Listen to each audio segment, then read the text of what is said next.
Hello and welcome to HYCM's webinar. We're looking at the week ahead in the FX markets. It's good to have you with us. I'll just give everyone a moment to join. That's great. Hi, Emily. Hi, Chandra. Hi, Donya. I'm not sure how to say your name, Kenzo, but good to have you with us on the webinar. So let's get stuck in and see what we've got ahead of us. Here we go. Just show you that slide. What we're going to do is, just while you're quickly reading that, we're going to look at what happened at the end of last week. And everything in the market happens in a context. So the first thing that we need to do is see the context which the market is operating in. So before we look forward, let's very briefly look back to what happened last week. Well, we'll go to the US dollar chart because that's going to be helpful for us as we just briefly outline what happened at the end of last week. Now, let's see. Okay, so at the end of last week, what we had is we had some dollar strength. And the reason we had some dollar strength is Jerome Powell, the chair of the Federal Reserve, the US central bank, was very positive on his report of the economy. And in his press conference, he had a couple of day conferences, he was saying that everything was resulting in the expectations that the Fed had. They were looking at raising their interest rates still 2 more times this year. Everything that he was saying was in line with that sort of wider narrative of that steady, gradual rate increase that the Federal Reserve is on. And basically, at the end of last week, the Fed fund futures were pricing in an 89.2% chance of a rate hike in September. So the September's meeting has got an 89.2% chance of a rate hike to 2.5%. And a week ago that was around the same, and then a month ago that was 77% chance of a rate hike. So in other words, chances of a rate hike have increased on the back of what Jerome Powell was saying. Then the December hike is also being priced in at a 61% likelihood. So 2 rate hikes for the Fed are priced in. So the dollar was sort of gently bid on Jerome Powell. But then at the end of last week, we had some dollar selling. And what happened was President Trump came out and he said, well, I really respect the Federal Reserve, but, I don't like the projected rate hike path. The US needs a weaker dollar. I prefer a weaker dollar. And then we had the US dollar selling in the markets on Thursday and Friday. So that's what sort of happened. And then what's just happened today on Monday was at the end of last week, there were some reports on Reuters that the Bank of Japan was discussing some changes to its monetary policy. And the Bank of Japan are meeting, they've got a monetary policy meeting at the end of this month, July the 30th and July the 31st. And there's a sense that they may be changing some of the ways that they're managing their quantitative easing process. And the bottom line for the markets has been that it's just kind of a risk-off environment, and the Japanese yen has been bought. And you can see overnight, from the market open, the yen has just been bought up overnight all the way down there. So just to flag up an opportunity that could be around on the intraday dollar yen charts is there's a daily pivot point here at 111.83, and that coincides with the 100 and 200 moving average resistance level, as well as the 50% Fibonacci retracement level from the down move. So just a little intraday play that may be worth doing. You can put your entry there, and then you could you could define your risk just above this swing point here, or even tighter if you wanted to. That's just something that was worth pointing out to you as we really get stuck into the week ahead. Okay, let's go back to the calendar. And this is the HYCM economic calendar. So you can access this on the HYCM website. You just go to Tools, and under Tools, you've got the economic calendar, and then this pops up here. So let's start looking what we've got for the week. On Monday at 2 o'clock, we have existing home sales coming out. Now, most transactions in these these data points, as the clues in the title really, these are existing and second-hand homes. And the annualized sales stood at 5.44 million, and you can see the last few data releases for these. It's not a massively market moving data point, but it's just worth seeing because it's the sort of thing that could support the dollar and maybe bump the dollar up into one of those resistant points that I was talking about earlier. Then on Tuesday, it's a quiet day really. There isn't very much going on Tuesday. But the event to particularly pay attention to is the event on Wednesday. Now, this is coming out at 1:30, and Australia is slightly different to other countries because they publish their inflation data only once per quarter. And you can see here, this is their quarter two data, and their quarter one data was 0.5%. So this is going to be all the prices compiled in for quarter two 2018. Now, the Royal Reserve Bank of Australia has a reserve target of inflation between 2 and 3%, and this is their CPI figure here. Okay, now they're looking to be in the band of 2 to 3%, and you see they're not. They're underneath their band. So inflation is missing their target. Now, if you have a missed inflation, then you're much less likely to raise your interest rates because generally speaking, the relationship is as inflation increases, then the central bank needs to raise their interest rates to manage and control that inflation. So obviously, if inflation is subdued and not reaching target, then it means interest rates aren't going to be brought up and aren't going to be increased. So make sure you understand that. If you have a look at some of my webinars below, you can go through some of that in more detail to help you understand that if you're unclear. But the interesting thing about this data point is the Reserve Bank of Australia has a real problem at the moment. And the problem is twofold. First of all, it's being hit by raising interest rates out of the US. And that's resulting in Australian dollar selling because the US dollar is appreciating and the Aussie dollar is being sold off. The second problem is a more sort of growing problem that's gaining traction now, and that's the falling industrial metal prices. Now, the reason that affects the Australian economy so much is because Australia exports a lot of industrial metals, copper, iron ore. And when those commodities are falling in price, it has a direct impact on the Australian economy. And if I pulled up an illustration for your benefit to see this. If you look here, you can see this is the price of copper, and you can see like since June, the price of copper has just been falling steadily falling. Iron ore prices is under pressure, and this is a chart that shows the relationship between copper prices and the Chinese yuan. Now, as you see, as the Chinese yuan is falling, you can see the correlation that copper prices are falling. And the relationship between the two are quite obvious when it's pointed out. China uses a lot of raw commodities for its economy.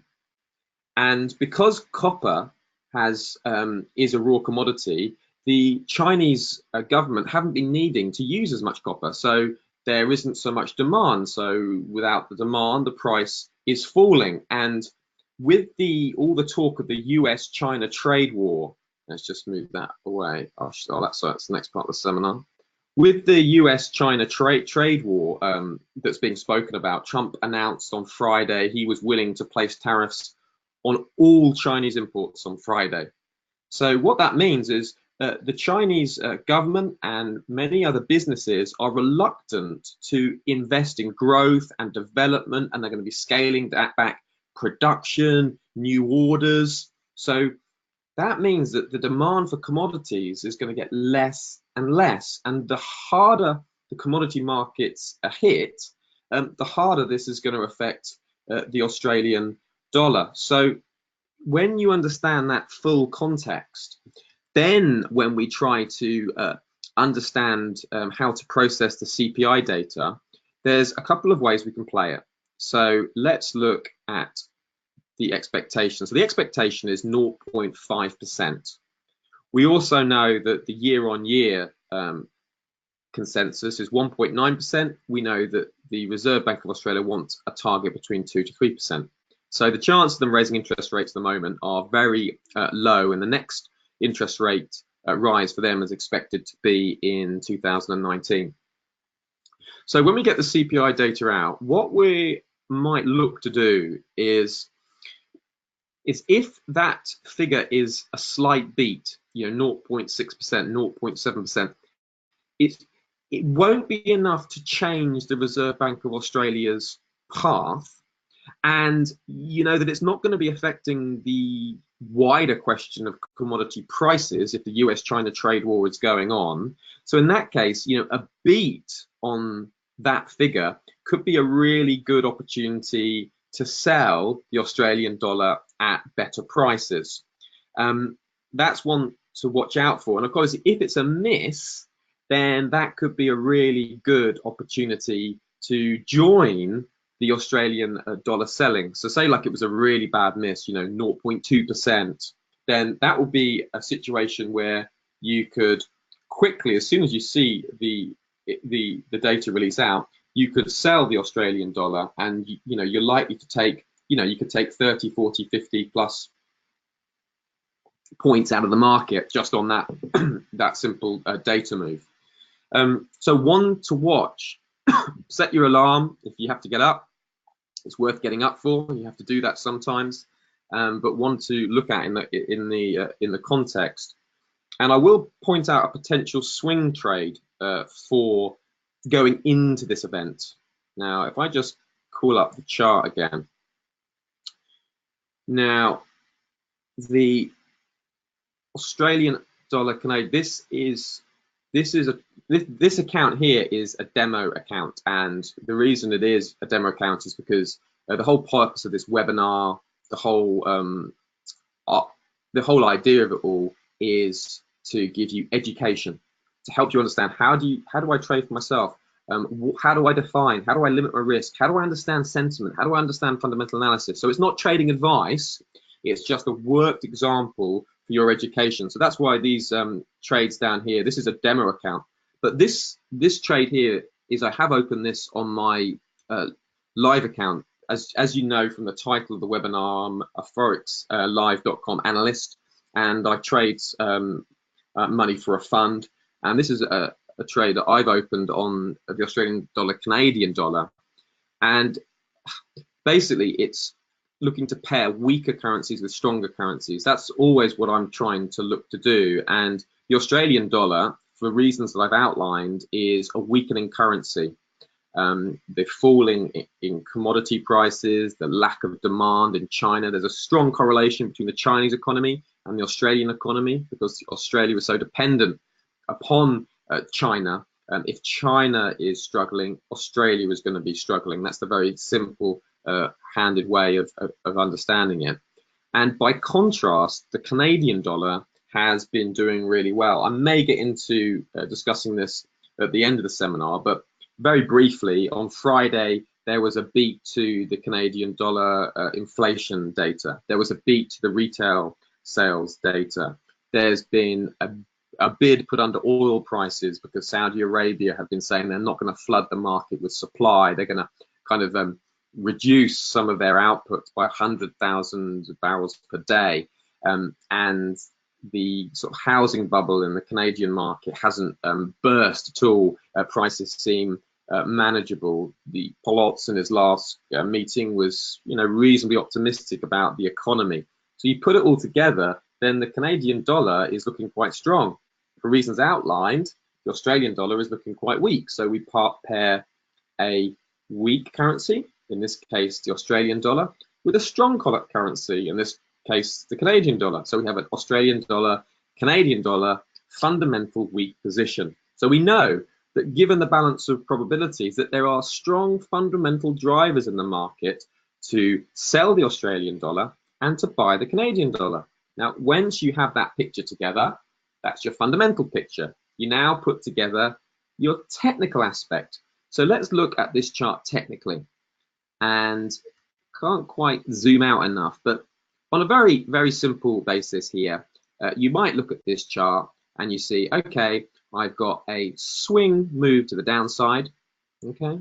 I've got a retrace and a test of the 100, 200 moving average, retest, retest. So you're thinking, okay, that's 1, 2, 3 times. Arguably, you know, that's just a pretty solid resistance level.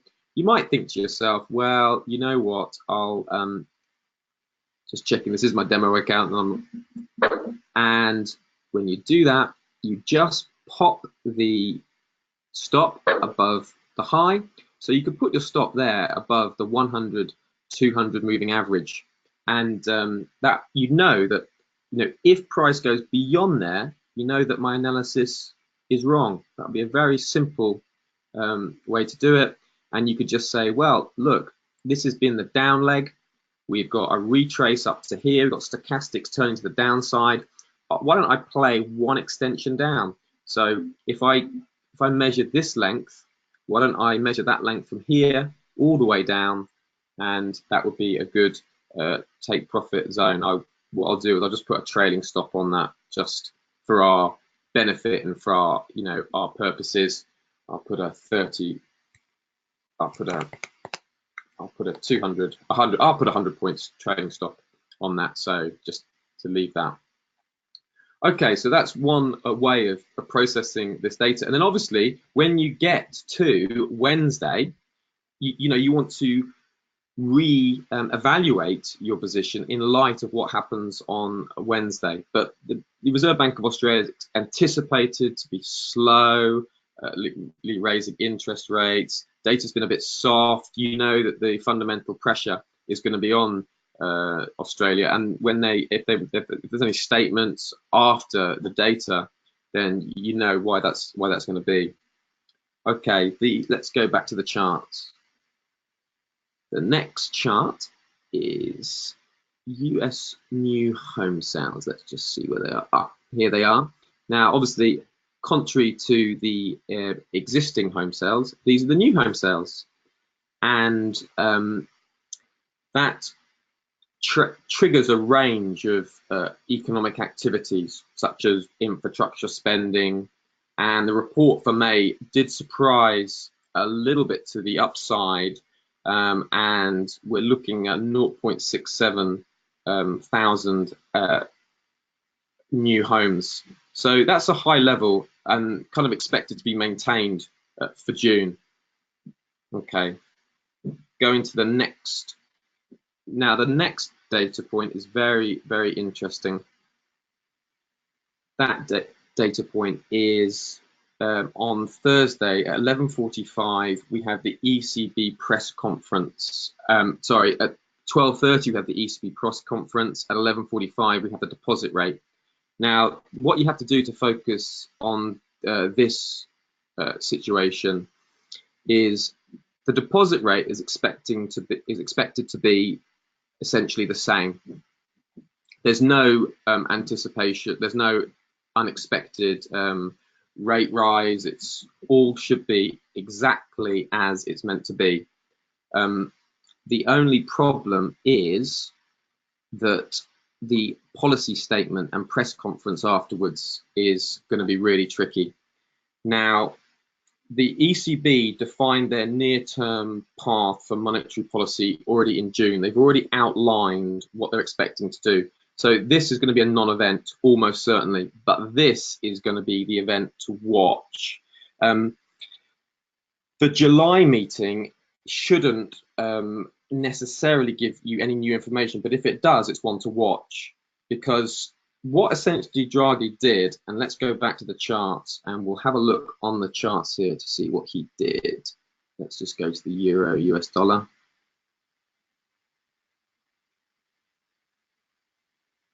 Yeah, and we'll go back to, there we go. We can see June meeting. We'll go to the exact candle so you can see the impact that these kind of press conferences have. There, here we go.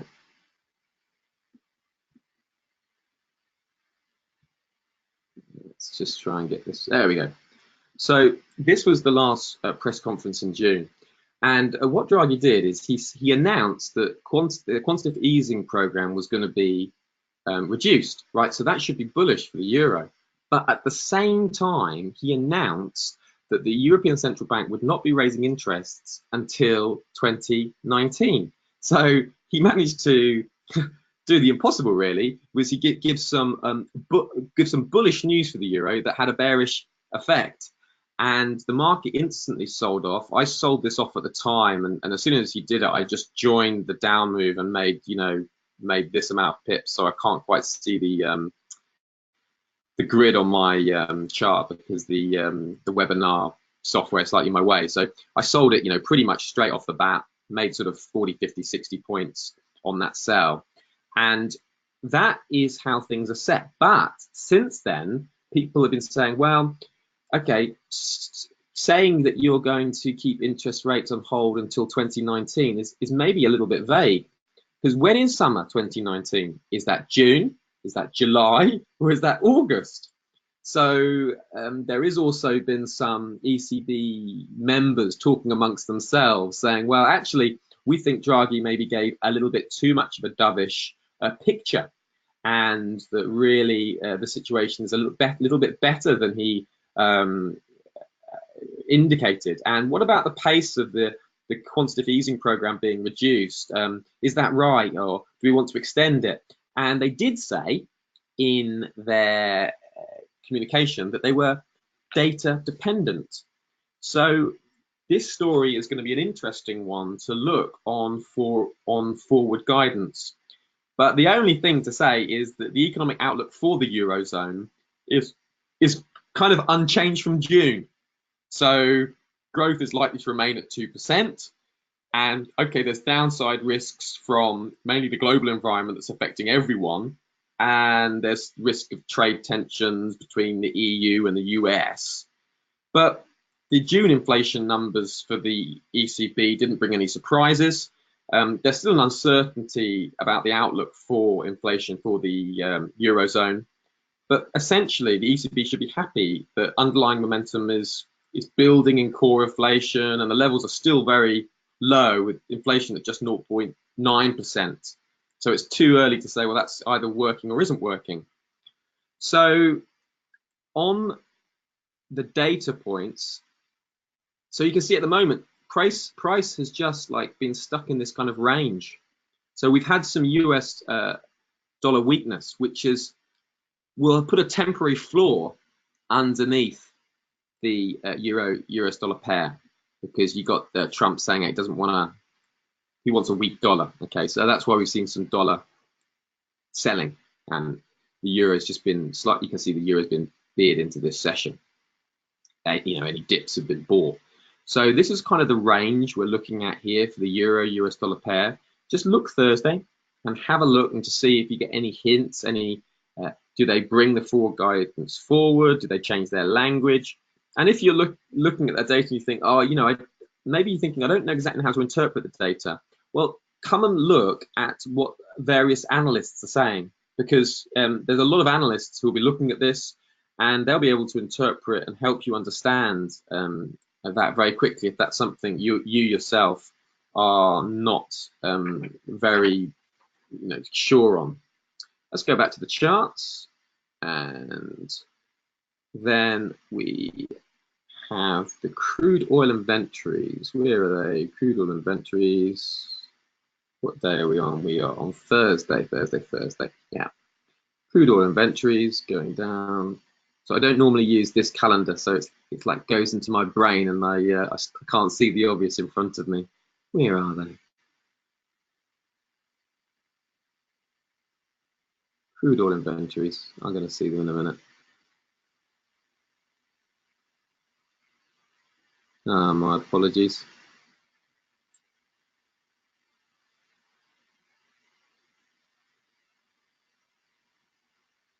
Well, the crude oil inventories, look for a if there's any draw in the inventory. Essentially, Saudi Arabia came out at the end of last week, and they said that they're reducing supply by 100,000 barrels per day. So just have a look when that crude oil inventory data is released, because if there is another draw in crude oil inventories, then we're going to see oil being bid again. And also note there's some private kind of data that comes out on, there it is, here it is, sorry, this is it. Here's what I was looking for. It's on the Wednesday. There's some private oil data that comes out on the Tuesday night. So you get the private inventories on the Tuesday night, which gives you a good sense of what's happening on the Wednesday. You can just Google that, just Google the private oil inventory, and that will give you a good indication. So oil is being bid again on the back of that Saudi Arabia news. So just have a look. If stock is really building up again, then that might raise some questions about the price of oil going forward. And don't forget that the price of oil is strongly correlated to the Canadian dollar. So if you are in a Canadian dollar trade, you want to also be keeping your eye on what's happening with the oil market. Thursday, US durable goods. And this durable goods order is eyed by the Federal Reserve. It kind of gives a heads up for any investment that's going into the economy, and that's going to play into the GDP, and the GDP is going to be announced the next day. So just have a look at the core orders. There's a jump of between 2.5 2.7% that's on the cards for June, and the durable goods, the core durable goods orders has got a increase of about 0.3 0.5%. So an increase here, any good beat on this data point could well spark a flurry of dollar buying into the advanced GDP, and this is the important data point out for Friday. Now, the dollar has got some weakness at the moment, but you've got to remember it's going to be toing and froing now, because you've got Jerome Powell and the Fed saying we like the economy, we're looking at keeping with our projected rate hike path. But then you've got Donald Trump, who comes out on Twitter and says, I want a weak dollar.